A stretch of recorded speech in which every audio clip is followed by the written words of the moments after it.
Hi everyone, my name's Matt. I'm 29, and I'm still trying to wrap my head around the chaos that's been unfolding in my family over the past week. I don't even know where to start, so I'll begin at the beginning, my birthday. I've always had a complicated relationship with my parents, but I've mostly tolerated it because I wanted to keep peace. My dad, Gregory, is a control freak who thinks any money I make belongs, somehow, to the family. My mom, Lorna, is the classic manipulator, sweet and supportive in public, but privately, she can twist guilt around like it's her superpower. And then there's my younger sister, Camille.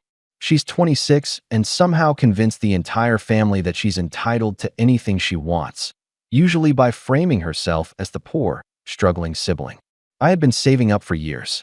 Nothing extravagant, just a nice emergency fund, a little stash for my own future. I never talked about it much because I knew my parents would see it as theirs. On my birthday, I woke up expecting maybe some half-hearted card, maybe a small cake. Instead, I walked into the living room and was met with the most unbelievable scene. Mom was holding a pile of paperwork like she was about to perform some grand magic trick.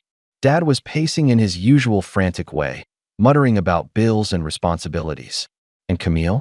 She was standing there with that smug, "I deserve everything" smile plastered across her face. "Happy birthday, Matt," Mom said in that tone that's supposed to sound cheerful, but feels like a trap. "We just need to talk about the family finances first."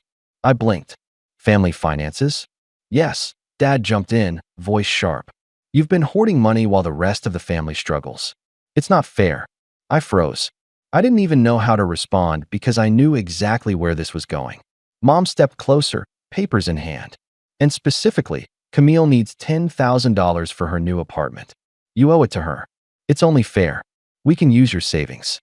I laughed nervously, thinking she was joking. I wasn't. "Matt," Dad said, voice rising, "don't even think about refusing. You'd be greedy. You're living under our roof, and we could ask you to leave if you don't cooperate." I felt my stomach drop. The same parents who had promised support for years were suddenly threatening me because I wanted to keep what was mine. And Camille, the person who had barely saved a dime in her life, was standing there expecting me to hand over $10,000 like it was nothing. "No way," I said quietly at first, then louder when Mom tried to guilt me. "Absolutely not. This is my money. I earned it. It's not going to pay for your lifestyle or Camille's apartment." Mom's face twisted in fury. "How dare you? After everything we've done for you." Dad's hands went to his hips. "We're giving you a choice. Hand it over, or you leave. Don't test us, Matt." I could feel the weight of the room pressing down on me. My own parents, threatening to kick me out on my birthday, while trying to force me into financially supporting my sister. I'd had enough. I packed a bag quietly that night. I didn't say much. I just left. But I didn't leave empty-handed. I had been careful. I'd planned for a situation like this. My emergency fund wasn't just money sitting in an account. I had it moved into a form that only I could access without them noticing. The next morning, I woke up in a small, rented studio I had arranged weeks ago, somewhere safe, somewhere they couldn't reach me. And that's when the call started. Mom's voice was screaming through the phone. Camille was panicking, begging, and pleading. And Dad didn't even know what to say. For the first time in years, he was silent. I looked at my phone, a small smirk forming on my face. The money they tried to claim as family emergency funds was now safely in my control, completely untouchable. And I was ready to see just how far they would go to get it back. And that's where things escalated. Because the second I realized they thought they could intimidate me, I realized I could turn the tables. The next few days felt surreal. I stayed in my little studio, keeping my distance, mostly because I needed space to think. But the sound of my phone buzzing constantly reminded me that the storm I'd left behind wasn't going anywhere. Every call, every frantic text from Mom or Camille felt like fuel rather than stress. I realized quickly that this wasn't just about the money. It was about control. My parents thrived on control, and I had just cut the leash. Mom's messages were a mix of fury and desperate guilt-tripping. "Matt, you're being ridiculous. That money isn't just yours. It's for the family. You can't do this." Camille's were more pathetic, bordering on manipulative. "Please, Matt. I really can't move into my apartment without it. Mom and Dad are counting on you. I thought we were close. How could you do this?"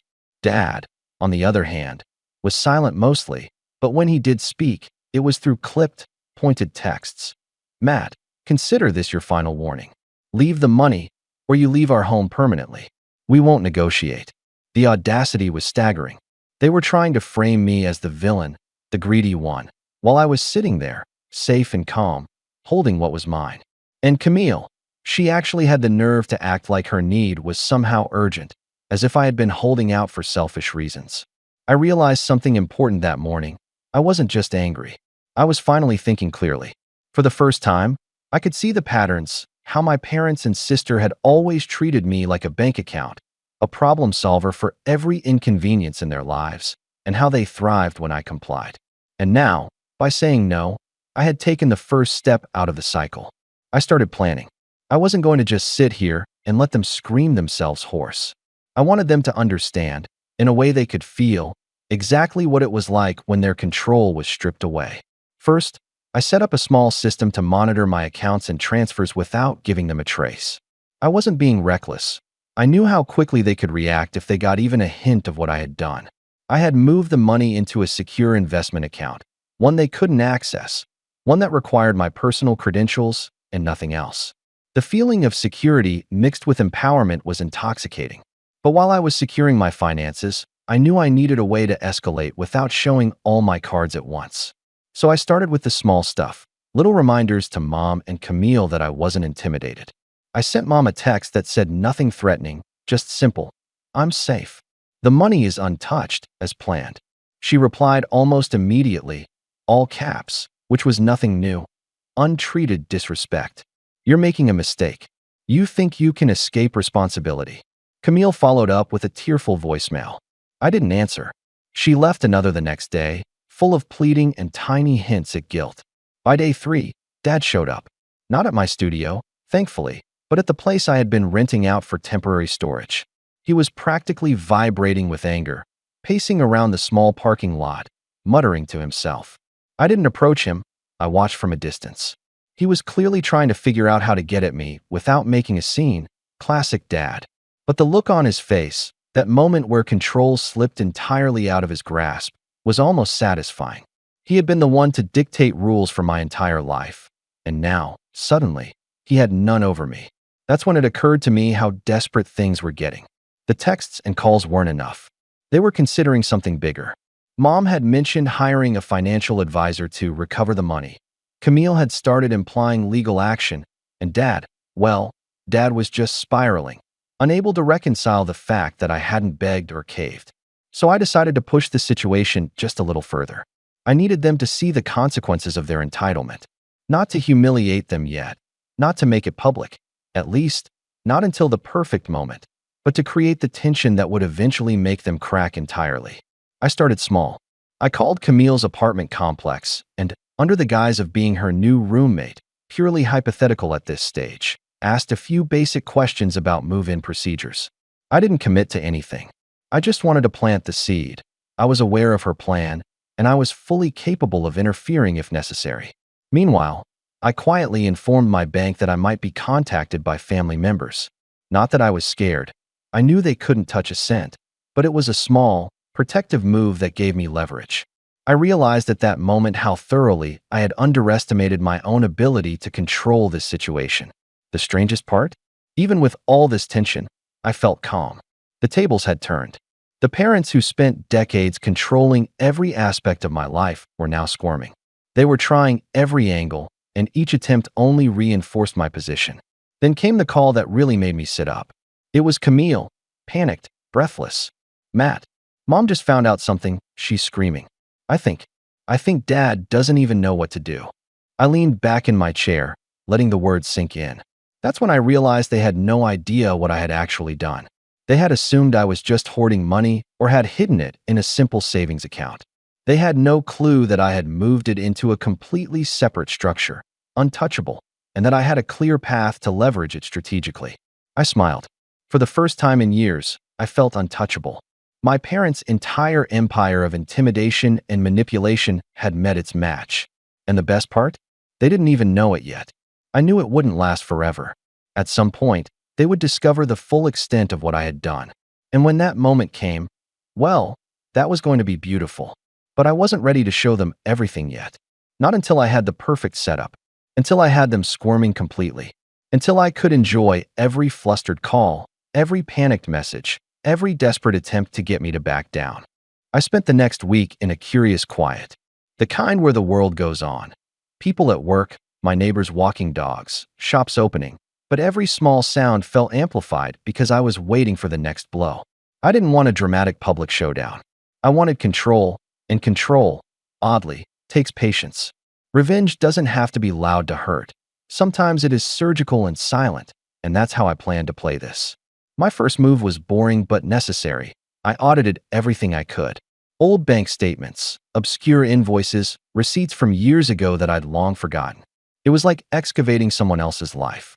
I wanted to know if I'd been right about them treating money like it belonged to whoever made the loudest complaint that day. And I wanted to be sure, categorically sure, that if I pushed, I was pushing from a place of fact, not emotion. What surprised me was how much I found. Little things, mostly. Moms I paid that notes that didn't match bank withdrawals, a levy notice Dad had shoved into a junk drawer, an unfinished application for a credit line with Camille's name on it that had been co-signed in a way that had me frowning.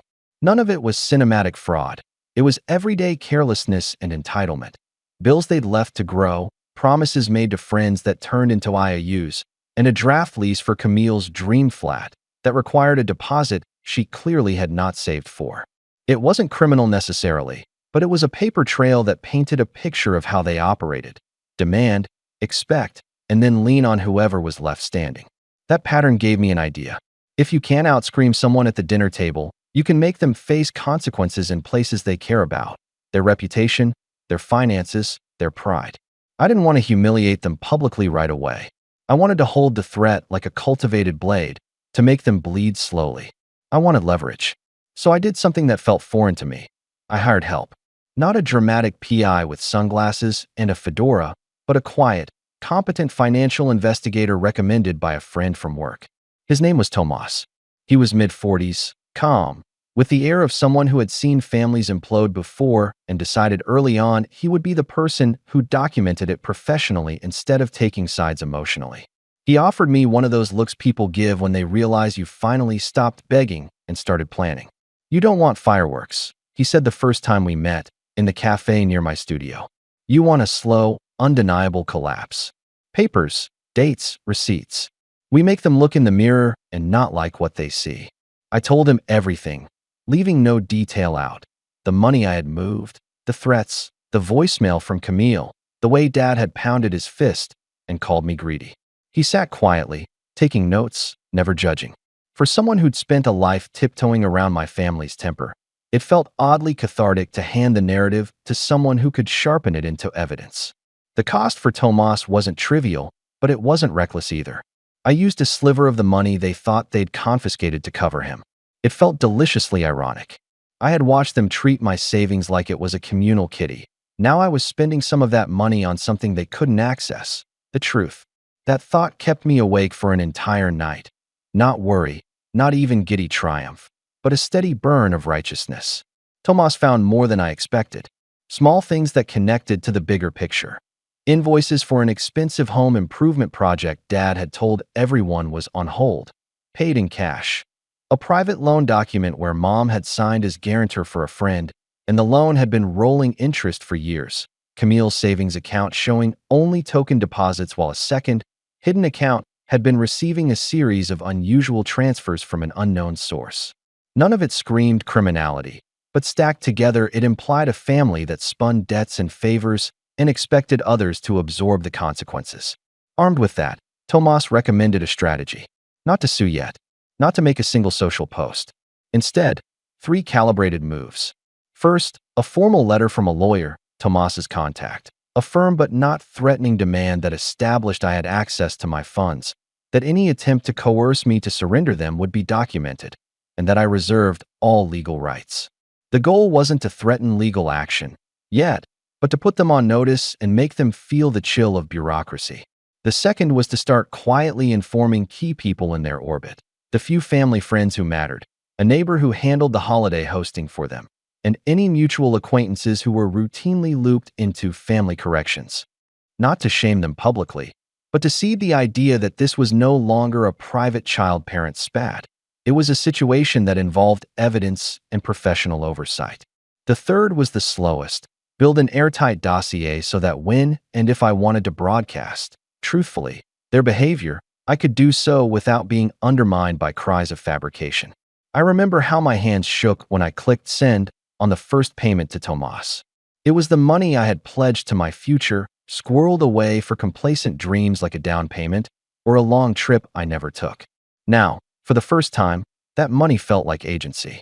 The lawyer's letter was concise, almost cold. It landed not in my parents' hands directly, but in my mother's email. I had Tomas send it to her with a red receipt. The body of the letter set out 3 facts. 1. That the funds in question were under my sole control. 2. Any coercion or threats had been noted and would be included in subsequent communications. And 3.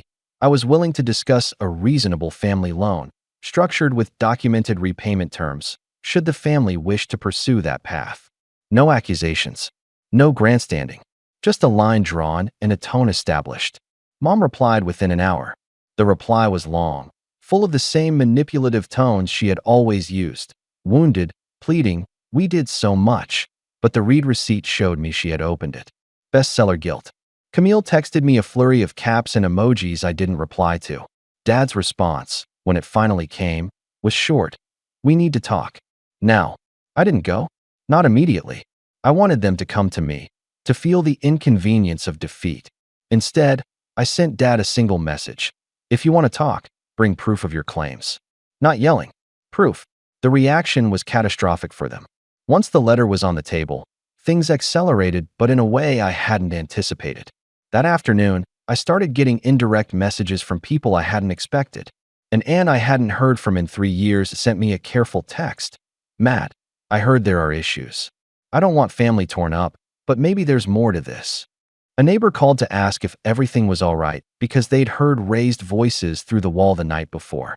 The small-town network that had always protected them now hummed with curiosity. And then the real escalation. Dad turned up at my studio. He didn't knock. He stood on the landing outside my building and called me. I could hear the strain in his voice, the carburetor of anger trying to start and failing. Matt, come out. Let's talk man to man. I'm not coming out where you can intimidate me, I said, keeping my voice steady. If you want to talk, come in. Sit. We'll have coffee. There was a pause, and then Dad's voice lowered. Don't make this harder than it needs to be, he said. We can fix this. You don't want to make bad moves. That was when I realized something else. They were terrified. Not of losing money. They had survived many close calls, but of being exposed. Of years of little conveniences and ellipses and moral shortcuts suddenly being documented and presented in a way their neighbors could see. The letter had stripped them of plausible deniability. I let him come in. He sat stiffly, like a man who had rehearsed 1,000 threats and found none of them fit the moment. He tried the old approaches, the guilt, the bluster, the we did so much for you line, but there was a new thing in the room now. I had a plan, and I was not going to be knocked off it by theatrics. For 2 hours we exchanged words that left me raw but steady. He accused. I replied with dates and receipts. He blamed. I pointed to messages where he'd asked me for help before and never paid me back. He tried to twist the narrative and make me the broken child, but every twist I'd anticipated and had documentation for. Then, right when I thought we were reaching a stalemate, my phone buzzed with a number I didn't recognize. I glanced down and saw it was Tomas. He had been quiet for days, the way someone who has secrets often is, and for a moment I wasn't sure if I should pick up. I answered. Tomas. I said. Matt, he said, and his voice was flat in a way that didn't bode well. We found something. You need to come by. Now. My stomach dropped. I looked across at Dad, who met my eyes for the first time and went pale as if he had just swallowed a lemon whole. Mom's name flashed on my screen with an incoming text, all caps. Where are you? Call me. I didn't say anything to Dad. I stood up slowly, feeling the room tilt. I'll be back, I told him, and I left before either of us could add something foolish. When I reached Tomas, he was waiting outside a municipal office, holding a folder. He didn't smile. He handed it to me without fanfare. I opened it. There, in black and white, was a document I hadn't expected, a record showing that 5 years ago, A small but consistent series of transfers had been made from our family's primary joint account to an unknown business entity. The business was tied to an address 3 towns over, an address that, when Tomas had run a quick background check, came back as a shell company connected to a few construction contracts Dad had bragged about landing but never seemed to complete. There were invoices that didn't match the payments and signatures that looked off. I looked up at Tomas. "Is this?" He nodded. "This is more than embarrassment. This is paper that doesn't belong in a family drawer. And if anybody else sees it, it doesn't read as mistakes. It reads as concealment." My phone vibrated again. A new message from an unknown address. A photograph of Dad's name on a contract, time-stamped with a date I recognized. My chest tightened. The game had just shifted. What had been a private argument about entitlement suddenly smelled like something that could topple much more than a dinner dispute. Dad's voice, when it came through the door a few minutes later, sounded different. Not angry, not pleading. Quiet, incredulous, as if he had realized the ground beneath his shoes was giving way. "What did you do?" he asked. I had no answer yet, because the folder in my hands meant I could escalate in 100 different directions, and any choice would change everything. I hadn't planned for this exact reveal. I had planned leverage, control, slow humiliation. I hadn't expected to find a thread that might unravel into something far larger. And that is where I stopped, because I could either fold this quietly back into the family's private mess, or I could pull the thread and watch it explode. I left Tomas and walked back to my studio with the folder in my bag, hands numb. The phone buzzed once more. A call labeled Mom. I let it ring. I sat in my studio kitchen with the folder open on the table and a mug of coffee gone lukewarm beside it. The papers rustled like a small animal when I shifted them. Invoices, photocopies of bank transfers, that contract with Dad's name on it. None of it screamed sensational headlines. It was administrative, dry, the kind of thing you'd expect at the bottom of an accountant's drawer. But together it told a story, a version of the story my parents would never willingly tell. For the first time since I'd moved out, I let myself remember things I'd been trained to excuse. Gregory's offhand comments about keeping things flexible when he talked about work. Mom's little stories about that one contractor who could always find a way to get things done. Camille's shrug when asked where the deposit for her flat had come from. Those were the tiny cracks. The folder was the mirror held up to all of them. I could have called the lawyer Tomas had put me in touch with and handed the folder over, asked him to do the rest. That would have been neat, all proper and boxed. But the part of me that had been quiet for years, the part that kept notebooks, the part that paid attention when people left the room, wanted something different. I wanted them to feel consequences in the places they prized most: reputation, pride, the casual assumptions of a small town where everyone knew everyone else's business, but only the loudest got to tell the version that stuck. Tomas's van hummed in the parking lot when I called him. He met me with a look that said we were close to a decision point. We sat on the bench outside the municipal building, the folder between us. "You can go small," he said, practical as always. "We send a certified letter, we place a quiet phone call to the bank. They back down or they make a show. It's unpleasant, they stew. They call you names. Life goes on. Or," I asked, "or you put the documents where they can't hide. You send copies to 3 places: the municipal procurement office, the people who oversee public contracts, the contractor's firm that was supposed to receive payments, and 1 or 2 of the family friends who have been their unofficial PR for years. If the ledger shows transfers that don't match invoices and there are signatures that are questionable, the whole thing becomes a council issue. People ask questions. Payroll audits happen. Paper trails are followed. Sometimes that's just paperwork and embarrassment. Sometimes people lose contracts. Sometimes lenders look twice. It felt like standing at the top of a hill, the wind cool on my face, the town spread out below. I thought of Camille's smug smile the night she announced the apartment to the family like she'd won a prize. That smile had always been the loudest sound in the room. I thought of Mom's voice, the way she turned every complaint into a martyrdom. I thought of Dad, who loved being the center of things, who could never abide being reduced to the kind of man whose name appeared on suspicious invoices. I went home, back to the studio, because this is where I'd chosen to wait and watch. My phone was a lit hive. A missed call from Dad, 3 texts from Mom, each more tendentious than the last, and one from Camille that was a single sentence. "Please, Matt. This is insane." Don't do anything that ruins us. She didn't mean ruined in the real way people use that word. She meant ruined as in don't make me lose the life I think I deserve. It felt shallow and selfish, but it was the kind of thing that hurt in the oddest places. For a moment, my hand hovered over the folder as if I could put the papers back into whatever drawer the family had been keeping their truths in for years and pretend the drawer had never been pried. I could picture the cascade. The municipal office would log a complaint. An auditor would call. The contractor would either be embarrassed publicly, "Oh, weird transfers, must be a mistake," or they would get angry and talk. The neighbor who polished Dad's walking stick at the community hall, the family friend who lent them moral cover at every fundraiser. They'd all start conversations in which my parents no longer led the narrative. In a town like ours, the conversation forms the verdict more often than the law does. I made a list. This was the thing about revenge I was learning. It's not instantaneous. It's architecture. You design the structure, and then you let gravity do the rest. My list was clinical. Send copies of the dossier to municipal procurement and the auditor's email. Deliver a sealed copy to the contractor's business address with a cover note asking for clarification about transfers and invoices. Send an email, not accusatory, but factual, to Aunt Mara and Pastor Ellis, two people who had protected and smoothed over my parents' messes for years. Let them see the paper trail without my commentary. They would ask questions. Questions grow teeth in the right mouth.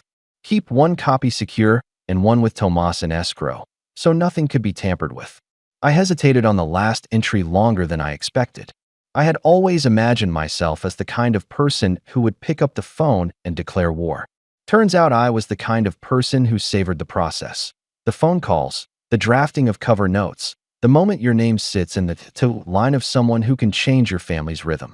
That evening, I wrote carefully. No flourish. No venom.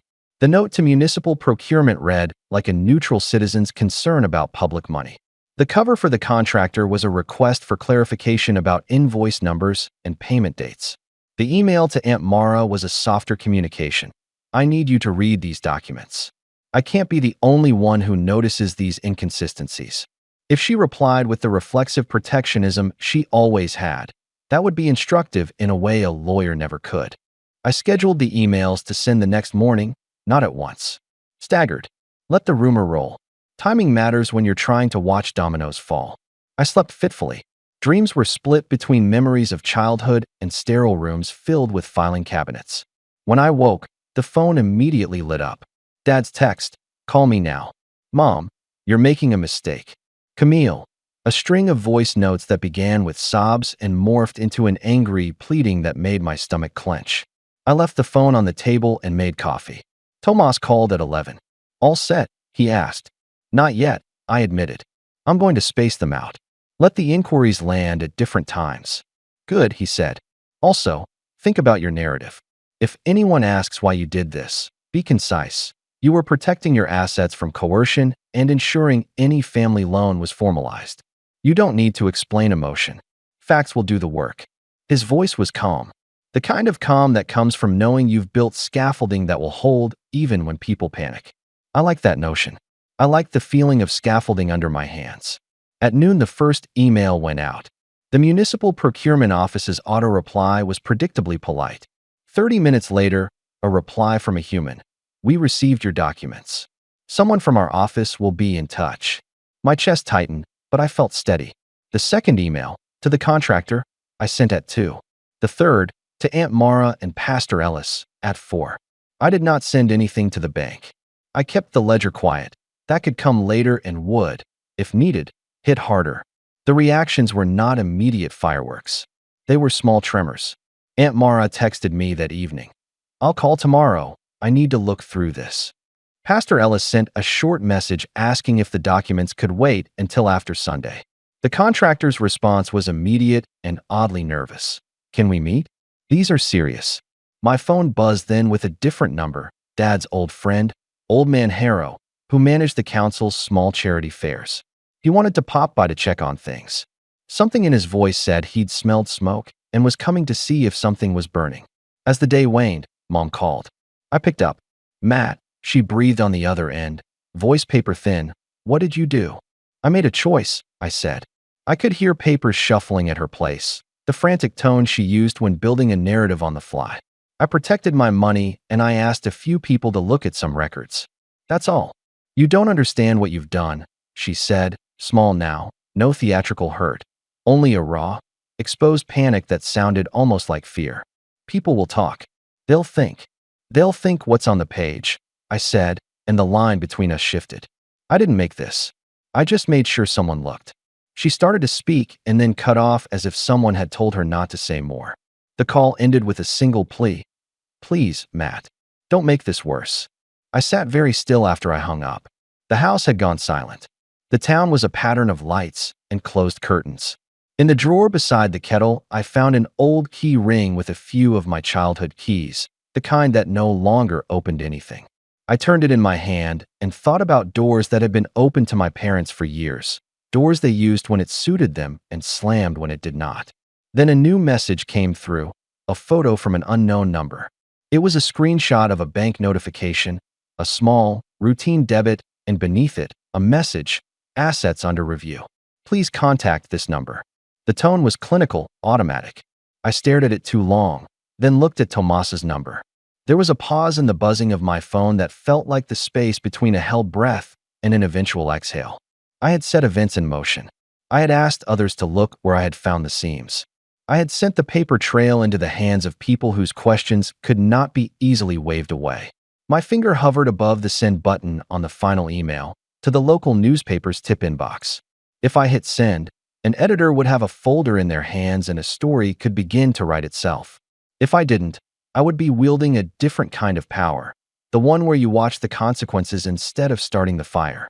I breathed in. The house was quiet. The town was unaware, for the most part, of the hinge that had shifted beneath it. My life, the life I'd been building quietly in the spaces they hadn't noticed, and the life they'd been taking from me in tiny increments, were now on a collision course. I rested my finger on the screen and thought about what I really wanted them to lose. Not their home, not necessarily their jobs. I wanted them to lose the comfortable assumption that they could always be the ones to tell the story. I wanted the people who had nodded politely at their explanations for years to ask for receipts. I wanted the cleanliness of their version to get dirty enough that the town would no longer accept it without checking. I closed my eyes and pictured Dad on the porch, that small, brittle confidence he assumed when someone applauded him. I pictured Mom at the pantry, hands shaking as she realized how thin her armor was. I pictured Camille, frantic, pacing the apartment she thought belonged to her. My thumb trembled over the screen. The cursor blinked in the draft email like a clock. I could press send and watch the world tilt. Or I could keep the file in the drawer a little longer and let them continue living in confusion until the right moment. Outside, somewhere down the street, a light went on in Aunt Mara's kitchen. I could hear a distant lawnmower. The ordinary noises of people who had no idea their neighbor's history were still going about their nights. The rest of my life, the life I'd been trying to protect, felt suspended on a choice as small as a tap. I moved my thumb toward the send button and then stopped. When I finally pressed send on that draft to the local paper, my heart did a small, steady flip. It wasn't bravado. It was confirmation that the architecture I'd been building for weeks had a door, and I'd chosen to open it. The email was factual, no flourish, no accusation beyond the facts in the documents. I attached the folder Tomas had compiled and included timestamps, copies of invoices, and the trail of transfers that didn't line up. I hit send, sat back, and tried to breathe like a normal person. The ripple began almost immediately, but it was polite at first, an acknowledgement from an editor asking if the documents were authentic and whether I would be willing to speak on record. I gave them a short, neutral statement, that I had sought help to confirm discrepancies I'd found, that I had no interest in spectacle, and that I wanted the truth told carefully. The editor said they would run it as a careful piece, and that municipal procurement had been copied on my submission for context. From there, the sequence sped up in a way that was orderly and relentless, like water finding a crack and following it until the whole rock gave way. Within 2 days, the municipal procurement office confirmed they had opened an inquiry. That's when the bank flagged the accounts. Routine compliance checks turned into deeper looks because of the nature of the transfers and the fact that they involved municipal contracts. Contractors who had been casual about payments suddenly asked for receipts. One of them called Dad, confused and alarmed. asking why invoices they had never seen were being paid. Dad's followers, the people who used to nod and accept his version of things, started asking for paper. When people who had benefited from his good word realized there were receipts that did not match the story, they stepped back. Contracts Dad had been quietly counting on were put on hold pending review. Camille's flat fell apart fast. The leasing office, when questioned by their management after I sent a gentle note asking for clarification about payment sources, requested proof of funds. Camille's deposit was never formally cleared because the transfers she had been relying on had been flagged for review. The landlord, hearing that an audit was happening that might affect who had access to funds, chose not to finalize. She called me one night, voice raw, not with tears this time, but with a brittle rage I'd never heard before. "You ruined us," she said. "I didn't ruin what you already built," I said. "I just made sure people asked questions before trusting the story." Anger ran through Camille in waves. She accused me of being petty, of enjoying the show. I didn't respond to most of it. Letting her rage circle in the air was, in some small way, satisfying. She had built fantasies on borrowed assumptions and expected me to keep them funded indefinitely. I was done being the scaffolding for her entitled life. Mom, meanwhile, was unraveling in a different register.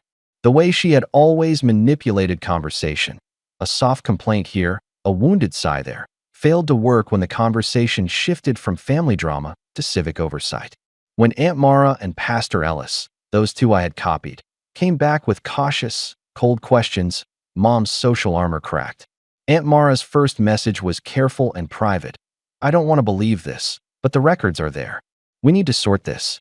Pastor Ellis, who had often smoothed things over at holiday gatherings, asked for a meeting to understand the family's side. That meeting was not the stage Mom was used to. It was composed and procedural, and she hated it. Dad's reaction was the most telling. He tried to retake the center as he always did, dramatic calls to friends, frantic texts to people who often covered for him. But when the contractor who had won several small municipal bids quietly told the procurement office they had not issued those invoices and that their documentation did not match the payments, the procurement office widened the scope. Lenders began to get cold feet. People who had trusted Dad with work were suddenly asking the kind of question that is a death knell for small-time reputations. Who is responsible for approvals? Who signed these documents? Whose signature is on file? 2 weeks into the audit, a municipal auditor called Dad in for a preliminary interview. The call was formal. The auditor read questions slowly, intentionally. Dad's answers were clipped and defensive. That's when the town began to tilt. Friends who had been casual cheerleaders felt the need to distance themselves. A local vendor who had quietly relied on Dad's introductions told a mutual acquaintance that he'd seen some funny bookkeeping and didn't want to be involved. The account of small favors and off-the-books arrangements that had been the glue of my parents' social world started to dissolve. All of this happened with the steady, unimposing efficiency of paperwork. There were no dramatic arrests. There was, instead, a series of administrative consequences that hit where it gathers, the community's trust. Contracts were paused. Invitations dwindled. People who had always smiled at my parents at church or at local events began to ask for receipts before volunteering a glowing anecdote. When the bank notified me, through Tomas, that they had frozen a few suspicious transfers tied to the family's accounts pending review, I felt an odd relief. The freeze was not a vindictive step. It was a legal, calm procedure that ensured the money couldn't be moved around while questions were asked. It also meant Camille's hope of an immediate, effortless metric for entry into the flat evaporated. She scrambled to find alternative funds and, in the end, had to admit to the landlord that she could not produce a clean trail of deposit funds. Her apartment application was denied. Mom tried to rally allies, but found herself at the outside of the small circles she had always used. At a neighborhood fundraising meeting, Pastor Ellis publicly thanked everyone for their transparency and then, gently but unmistakably, said that any contributions should be processed through proper accounting channels, a pointed remark that left Mom visibly bristling. Aunt Mara, who had once been Mom's most dependable defender, told a relative that she would not be covering things this time. "If the paperwork is there," she said bluntly, "we have to let it take its course." That sentence was like a cold wind that stripped leaves from a branch. Dad tried to retaliate privately. He hired a lawyer, and sent me a terse letter demanding I cease communications with procurement and the press and return whatever I had taken. The letter was classic, a threat wrapped in legalese. Tomas smiled when I read it and filed it away. Our own lawyer, the one Tomas had recommended, responded with a calm counter, that I had acted within my rights, that I had provided documents to authorities and to a news outlet, and that if they pursued litigation it would require them to produce evidence beyond the vague accusations they'd been bandying about. The lawyer's letter was not aggressive. It simply said, "You will have to prove your claims. Proof is expensive for people who prefer stories to numbers." The municipal audit continued, paper by patient paper. The procurement office requested records. The contractor who had received odd transfers was now an uneasy witness, and when he reviewed his own books, he found things that didn't make sense. Payments he had not authorized, signatures that looked similar to the ones Dad used, but with slight differences. Those differences can be explained away in some cases, but the number of them made plausible deniability difficult. The social consequences were worse. Invitations that once arrived were replaced by awkward silences. Volunteers who had expected to rely on Dad for introductions now hesitated. I ran into neighbors who previously had waved at the house and now offered polite but distant greetings. The family's little social kingdom, built on charm, occasional generosity, and a clear expectation that people wouldn't pry, diminished. People began to choose their sides. Not everyone turned against them, but enough did to make a difference. Now for the part that matters to my life. What I did with the money and where I ended up. I didn't keep all of it. A portion, modest, practical, went to secure a proper apartment, something I had delayed for years because I'd been anxious about exposing my savings. I moved into a small place that felt like a real step forward, a place I signed the lease for in my name, with money from an account they could not reach. I paid off the few loans Dad had once persuaded me to take on his behalf years ago, the ones he claimed he would square and never did. So those old anchors would finally be gone. Another portion I put into a secure, conservative investment and an emergency fund strictly for myself. I also paid for a therapist, the first time I'd ever done more than joke about needing one. There was relief in that. I had been carrying a weight for a long time, and I wanted someone to help me unpack it without family interference. I also paid Tomas and the lawyer, both of whom had been invaluable. But I did something else with a small portion that felt like the point of all this. I set aside money in an account that would be used as a documented loan fund for family members, with one condition. Any future request would require a formal, written agreement with a repayment plan, and they would have to attend financial counseling. I did this not because I trusted them, but because I wanted to remove the chaos of informal family loans that always meant someone, usually me, bore the burden. This was deliberate.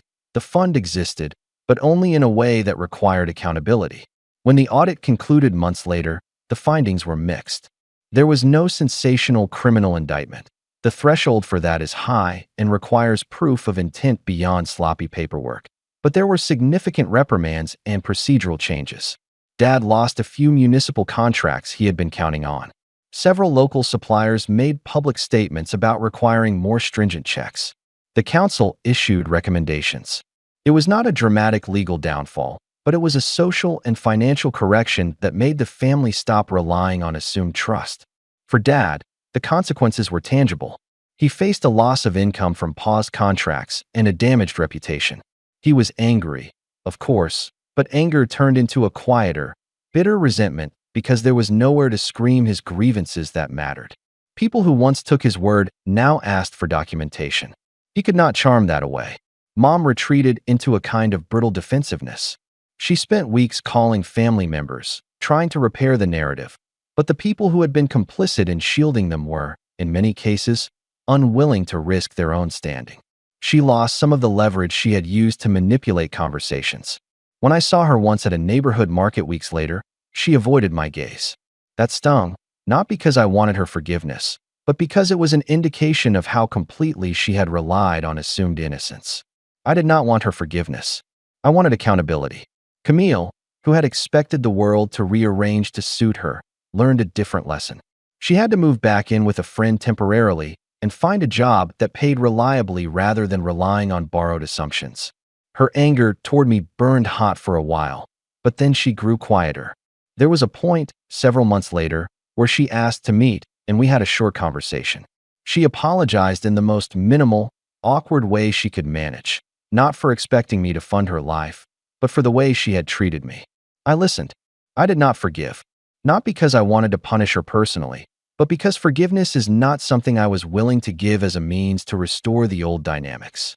She had to rebuild trust, not beg for a return ticket. As for the family itself, it is intact in the sense that they speak to one another. But the old hierarchy is gone. They no longer presume I will be the cushion.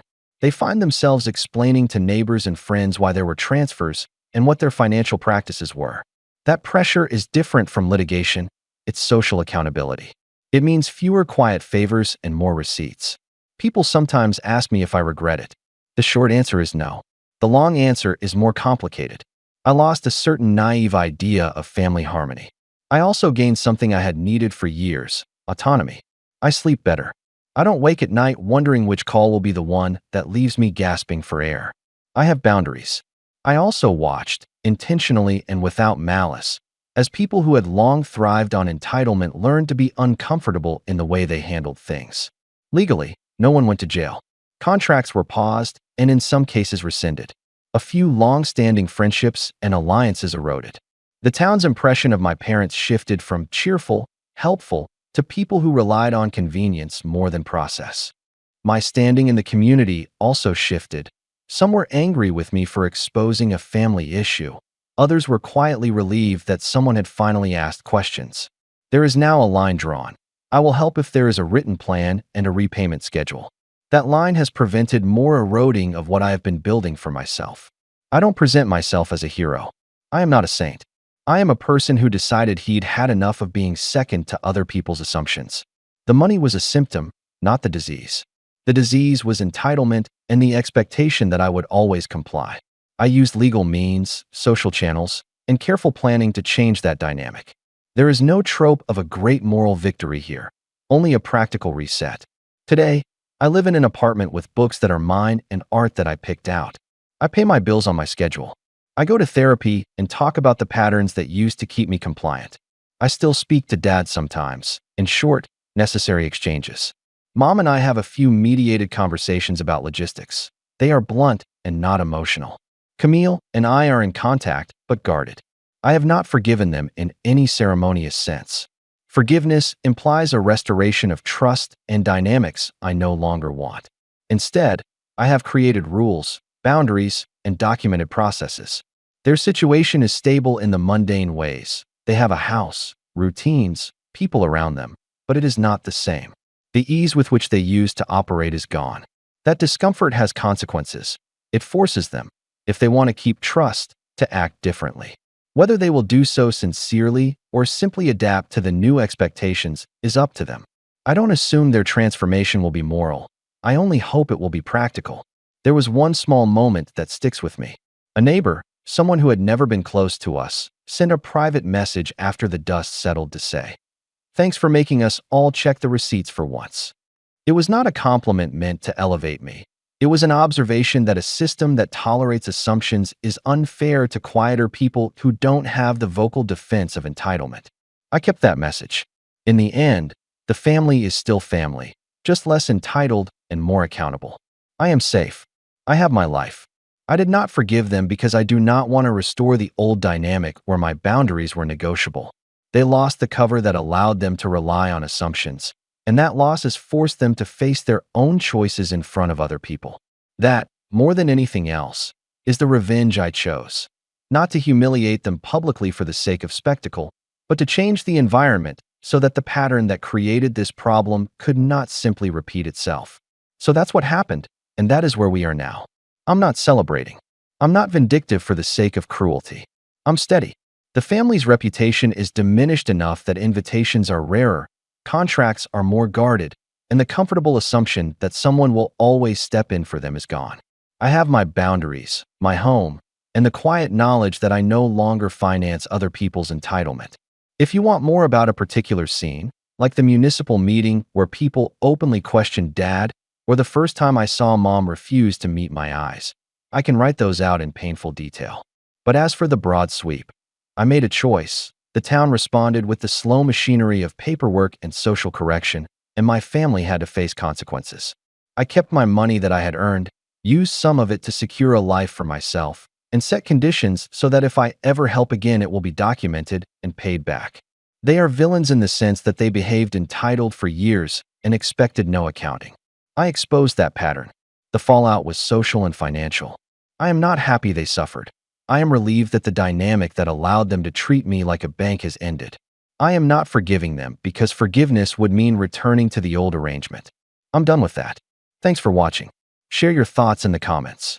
If you like this story, don't forget to like and subscribe for more content like this.